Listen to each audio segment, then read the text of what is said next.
Hi, this is your Chief Science Officer, Brazis Minchu. Welcome to Wellness Talks. Today we have a very special guest, Dr. Daniela Radulescu. She's in Sydney, Australia. And we also have a very special topic. A topic of her research is on diabetes. So welcome, Dr. Radulescu. Thank you for being on our program today. Thank you for inviting me. In your research now, among the things that you discussed and discovered was a genetic, that is a hereditary component, a environmental component, and also a lifestyle component to type 2 diabetes. What impact does lifestyle have on whether or not a person gets type 2 diabetes? It is true that diabetes is associated with a sedentary lifestyle.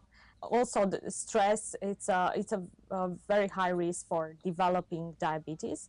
The dietary component, it's also a very important one.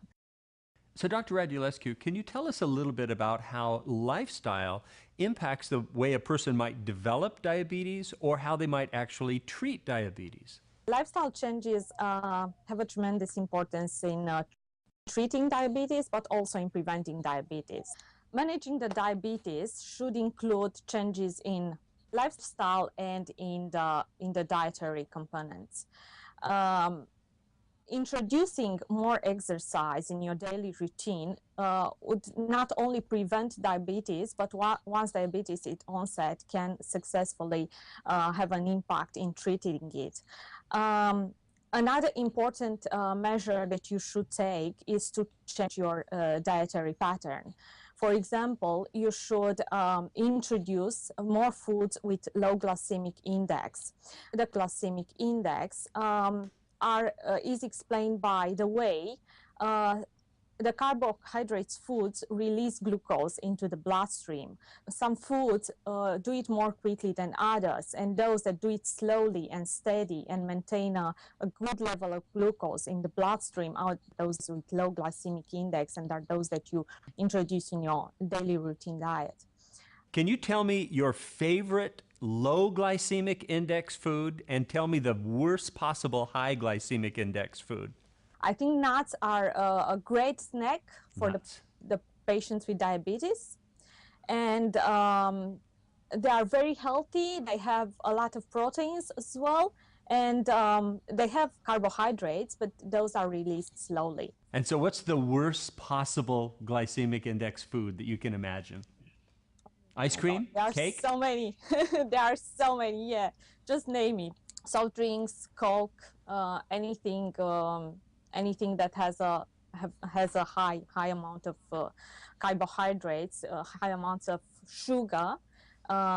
It's absorbed immediately and raises the glycemic levels. And now, how much exercise would you say a person should get every day? If they have type 2 diabetes, how much exercise do you think would be good to recommend as a general rule? The guidelines nowadays would recommend at least 30 minutes, moderate exercise, at least 3 times per week would have an impact in controlling your diabetes. To lose weight, which is a very important thing to do if you are diagnosed with diabetes and have you are overweight, you should exercise for at least 60 minutes on most days of the week. To have the most benefit, activity should be at moderate intensity, as I said. That means you're able to build up a sweat, which is making the heart and the breathing rate to increase. Well, thank you very much for this.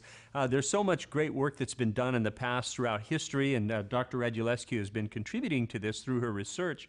That really shows that not only are lifestyle a way for us to unfortunately get type 2 diabetes, but more importantly, lifestyle adjustments are a way that we can actually address and dig our way out of type 2 diabetes in many cases. Certainly this is something that you want to see a licensed healthcare practitioner for, to make sure that you have appropriate medical guidance and supervision as you dig your way out of these problems.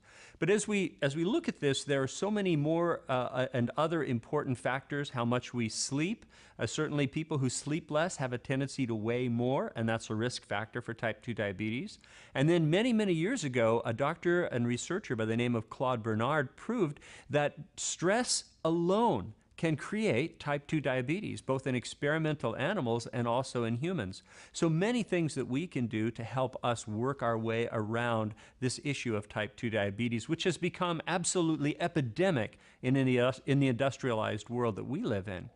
So for nutrient support, we want to make sure that if we are dealing with carbohydrate cravings, and as Dr. Radulescu talked about, carbohydrates are a real problem if they're high glycemic, then we can use things like Glucomanage to help curb our carbohydrate cravings.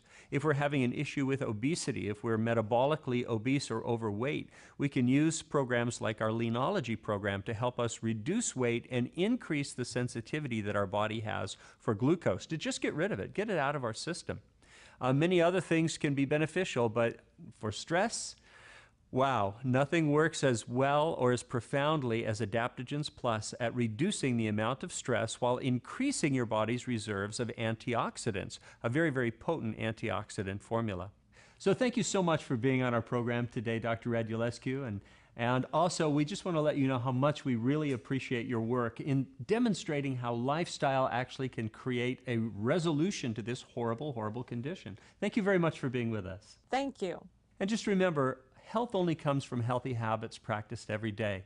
Learn and live the 10 essentials, reduce your level of stress, but most importantly, have a powerful reason why you need to do the things that you need to do to build the health that really is all of our birthright. And we'll talk again.